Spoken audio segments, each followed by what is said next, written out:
I want to talk about George Clooney. Well, you say the G20's on. Yes, it is. And there's Trump and Merkel, Trump and Putin, Trump and the street riots. I don't want to talk about Trump. And I'll discuss the G20 next week when we can decipher what went on in the chaos of the meeting itself.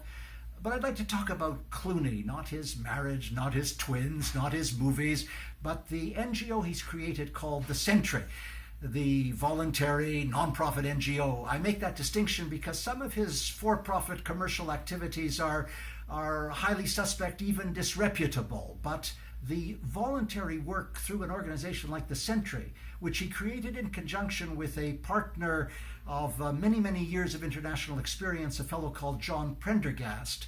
The Sentry is designed to focus a spotlight on some of the most totalitarian countries in the world, and very strongly on Sudan.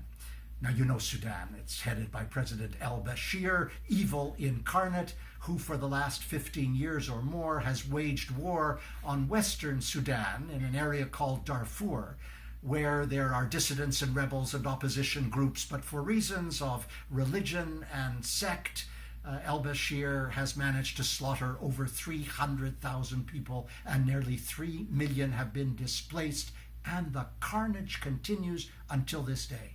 In fact, it's been so bad that the International Criminal Court has indicted al-Bashir for crimes against humanity, war crimes, and genocide. Now, the point of all of this? Well, quite simply, that on July the 12th, that is to say, in the life of this commentary, the American Congress will decide whether they will maintain the sanctions that they've applied to Sudan or withdraw them. And courtesy of the Sentry and an article that's been written on its behalf by Clooney and Prendergast in Time magazine, we now know that there's a public relations firm in Washington called Squires, Patton and Boggs, which is receiving $40,000 a month from the government of Sudan to make sure that the sanctions are withdrawn by Congress. And high-ranking officials of Squires, Patton and Boggs on the payroll are the former House Speaker of Congress, John Beamer, the former Republican Senator for Mississippi, Trent Lott, and the former Democratic Senator from Louisiana, John Breaux, all of whom seem to have no trouble having their hands in this pool of blood. Now, Clooney and Prendergast are very clever. They say, well, maybe they didn't know, even though they know now, but of course, they've known all along.